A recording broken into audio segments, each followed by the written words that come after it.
Hey, all Scott here. If you're like me, you need coffee. Lots of it. And you probably prefer it tastes good, too. Well, let me tell you about Darren's Coffee Company at darrenscoffee.com. Darren Marion is a natural entrepreneur who decided to leave his corporate job and strike out on his own, making great coffee. And Darren's Coffee is now delivering right to your door. Darren gets his beans direct from farmers around the world. All specialty, premium grade with no filler. Hey, the man just wants everyone to have a chance to taste this great coffee. Darren's Coffee. Order now at darrenscoffee.com. Use promo code Scott and save $2. darrenscoffee.com. Hey, I'm Scott. It's my show, The Scott Horton Show. I got Peter Van Buren on the line here. He's got a brand new one here at TomDispatch.com. 7 bad endings to the new war in the Middle East. The new war. I think that's what we'll call it. I like it. It's the same war, but still. Hey, there he is. Hey. Just a quick update for your listeners. My website, wemeantwell.com, appears to be under a denial of service attack. Oh, and so, really? If you're not able to reach the site there, you can read my stuff, today's post, the one you're referring to, on TomDispatch.com, on Huffington Post, on truthout.org, and a lot of other places around the internet. But if you can't get directly through to my site, keep trying, or access the content on another site. Oh man, I'm sorry to hear that. Whoever's out there doing the denial of service attack, we'll keep looking for you. Yeah, well, good luck with that too, and I hope your server company's got your back on that pretty well. Yeah, I'm using a server right in Fort Meade, Maryland. They ought to have pretty bad security, or pretty good. got a great deal on it. All I had to do was write my passwords down in the margins of my last year's tax returns. And, right. Anyway, we've got serious things to talk about, and that are the 7 worst case scenarios that I was able to come up with from Iraq. And I'll just warn listeners that there's only 7 because we ran out of space. It would be easy to continue and add to that list. But we can focus on those 7 today, and then as events continue to tumble into the abyss, we can always come back and add to them. Well, I got 100 more, so yeah. But certainly the bulk of this article, Peter, is about the relationship between the Kurds in all the different countries and where they rely there in the region of Kurdistan. And especially their relationship with the Turks in the midst of all of this. So you can take it and run with it from there, please. Sure. And this is not to discount the ongoing crisis in Iraq, and we'll circle back to that. But what I really wanted to do by talking about the Kurds and the Turks was emphasize that the conflict that the United States has kicked off now in the Middle East is very much a network, if you will, in the sense that you can't disturb or alter or shut down one node without necessarily affecting the others. And that's what's going on here. In a very brief summary, the United States, desperate for somebody's boots on the ground that aren't ours, has dramatically empowered Kurdish forces. Some of these Kurdish forces are in part of Iraq that everyone knows as Kurdistan, and some of them are in Syria. But some of them are also in a cross-border area that Turkey shares with both Iraq and Syria. That part of the world, the borders are quite artificial and quite porous. Turkey and the Kurds fought a bitter insurgency over the 1980s. 37,000 people died. And even though some European diplomacy put that problem under wraps for a while, the Turks and the Kurds are no friends of each other. And didn't they have a big war all the way through the 1990s too? It may have gone on longer, yeah. I mean, I remember reading back then, I think Noam Chomsky was the only one who talked about it, but he was just absolutely livid about all of Bill Clinton's support for Turkey in the midst of their massacres of civilian Kurds in that insurgency, counterinsurgency. And that's an important thing because I've already been flooded. Apparently the Kurdish supporters have been able to get through to my website today. Maybe they're the ones doing the denial of service, who have accused me of siding with the Turks in a genocide against Kurds and all that. And I really have no position on who's right and who's wrong. I'm trying to explain what's going on as best I can to an American audience unfamiliar with these things. So that's an important. Well, and right or wrong, mine was just a point of fact. I sure didn't mean to accuse you of nothing. No, understood, but it's something that keeps coming up as everyone can't find new things to be polarized about. Bottom line here is that by arming the Kurds, the United States has frightened the Turks into digging in. And that's why you don't see the Turks interceding in the war in Syria. And that's why you do see the Turks conducting bombing operations against the Kurds.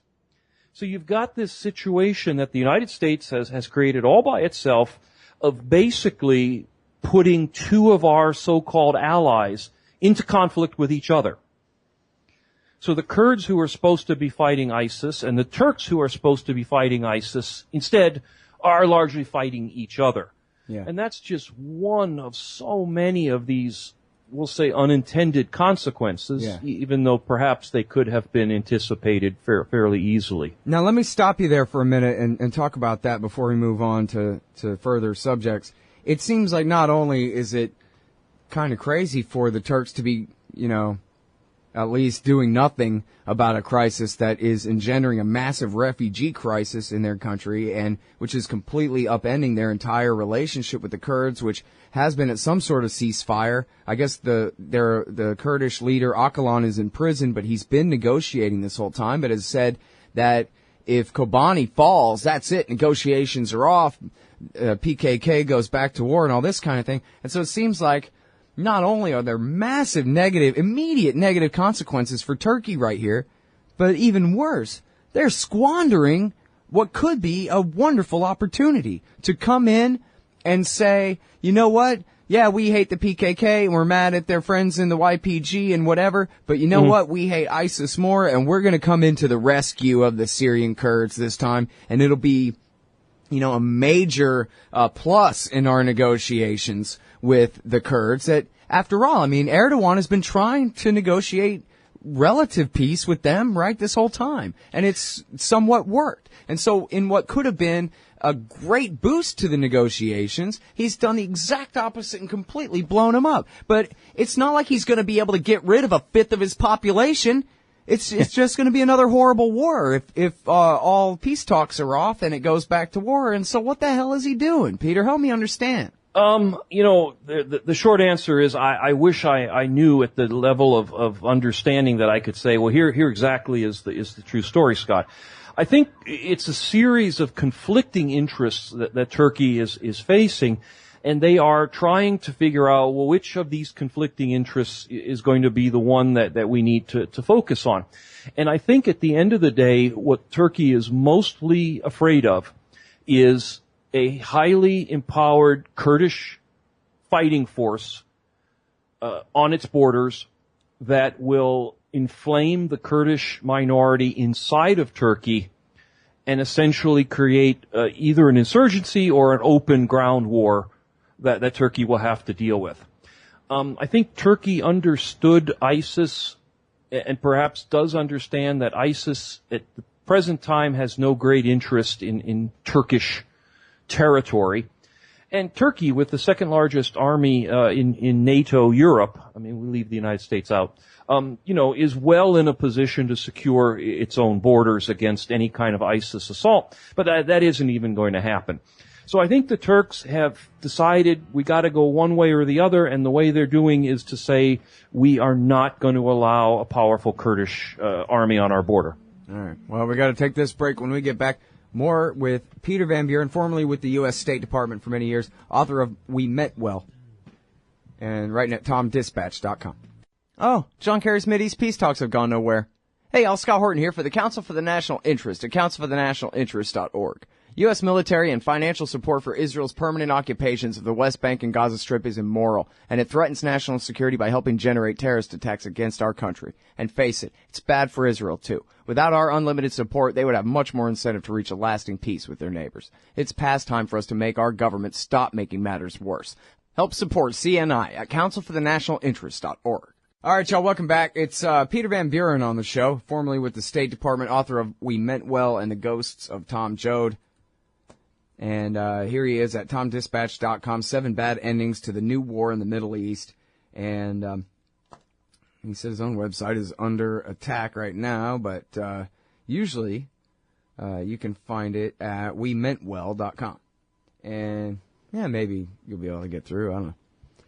So we're talking about the new war and the Turkish-Kurdish conflict and what all that has to do with it. And here's something that's part of that, Peter, and that is that Erdogan still wants regime change against Assad far more than against Baghdadi, Assad in Damascus far more than against Baghdadi in Raqqa. And it's supposedly, at least, America's enemy is ISIS in here, and yet all of our allies, the Gulf allies, the Israelis, everyone hate Assad more. And so, right. These are the people that we're fighting, or they're not fighting with us, but they're our coalition against ISIS. So what gives? There you go, Scott. I mean, for America's plans in the Middle East now to succeed, basically all these countries have got to give up their national goals in favor of ours.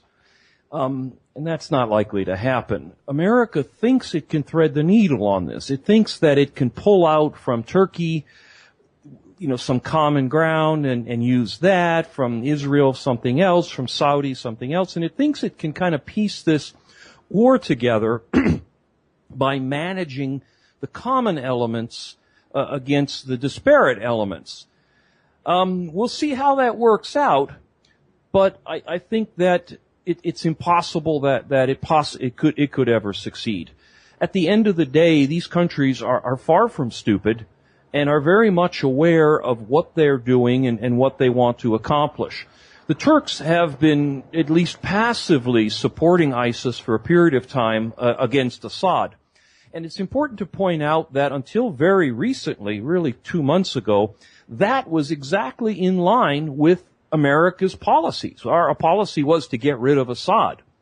And so what the Turks were doing, which fit their national goals to get rid of Assad, in fact, dovetailed with what America wanted them to do, which was get rid of Assad. And, ISIS was the devil that that you're going to have to work with.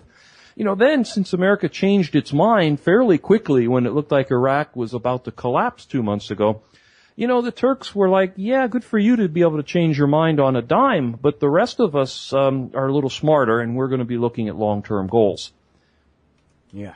Well, I'm sure Netanyahu, all Obama has to do is just pick up the phone and say, actually, wouldn't you rather keep Assad? And then Netanyahu will jump, right? Well, the Israelis are an interesting addition to this mix. And I haven't seen a lot of mainstream commentary on the Israeli situation here. But what's important to remember is that Israel, perhaps more than any other country in the world, does what it feels it needs to do in its own national interest. And that national interest is primarily what it perceives as its own survival. So right now, you can imagine the things the United States is saying behind the scenes to Israel to keep them from playing any part in all this, because nothing would unite Sunni and Shia Arabs faster than the Israelis getting involved in this in some way. I mean, The only thing the Arabs hate more than each other would be the Jews. So Israel, I'm sure, is being begged, coerced, paid off, whatever you want to imagine, to stay out of this. But the Israelis will only take that so far. If this war spills across the border, the Golan Heights, into their country, they will get involved. If perhaps they see an opportunity to snip off some part of Syria that they need to bolster their defenses, they will get involved. If any weapons of mass destruction that happen to be laying around Syria get pointed towards them, they will get involved. And at that point, really, you might as well be throwing a match into a bucket of gasoline. Things are going to go up. So keep an eye on Israel. Yeah, I mean, it's important to note, too, that whatever the Israelis' policy is, I mean, I don't know about all their domestic policies. A lot of those I do know also suck. But their foreign policies also are always the height of stupidity and irresponsibility from the point of view of the Israeli government. Every one of these attacks on Lebanon, every one of these attacks on the the Gaza Strip and never even mind the entire policy of the occupation amounts to national suicide in the first place. And for them to for the Israelis to prefer anyone to the Ba'athist regime in Damascus is insanity. I mean, here's a guy who might as well have been an Israeli agent his whole life for all the trouble he's given them. And they want to overthrow him in favor of the Bin Ladenites? You throw your hands up, Scott, because the United States seems to believe that the Mideast is something of a chessboard, and that there's a piece labeled Saudi and a piece labeled Israel and a piece labeled Iran and whatever, and that you can move these, that the United States has the ability to move these pieces around, and that they will behave in a expected fashion, and according to our will. Your remark just underscores the inherent complexity of all this. Let's take Iran as another example. The United States is somewhat bizarrely welcoming the Iranian intrusion into Iraq. Iran was behind so many of the problems that we faced during the occupation. And in fact, the commander of the Iranian ground forces right now in Iraq, Suleiman, was one of the high value targets that the United States searched for but never was able to track down and kill during the occupation. Yeah, he's also the guy who picked Nouri al-Maliki to be the prime minister.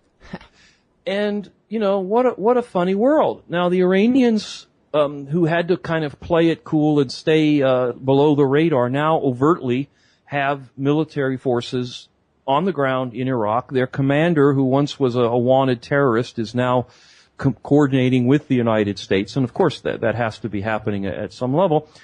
The United States staged its own little mini coup and got rid of Maliki, but installed another Shia prime minister who's from Maliki's own party, who in fact was associated with Mali. And the Wall Street Journal is reporting today that new prime minister is planning to choose a Shia militia leader as his Ministry of Interior. From the Badr Brigade? From the Badr Brigade. Mm-hmm. And as we all know, the Sunnis, as part of any kind of inclusionary government, at a minimum need to see the Interior Ministry and the Defense Ministry not given to a Shia, because those ministries have been used to suppress and oppress them for many, many years. Yeah. Not only is the new prime minister apparently giving that position to a Shia, he's giving it to a Shia with direct connection to the militias, which have been and are continuing to kill Sunnis. Again, right, meaning not, just to clarify, meaning not fighting ISIS out on the battlefield, meaning murdering Sunni civilians.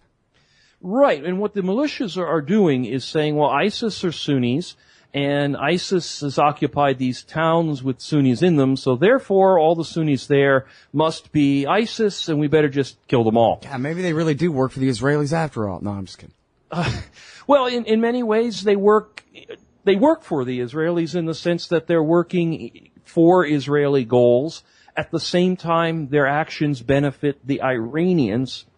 At the same time, the United States is turning a blind eye to all this, believing that their actions are actually benefiting America's goals.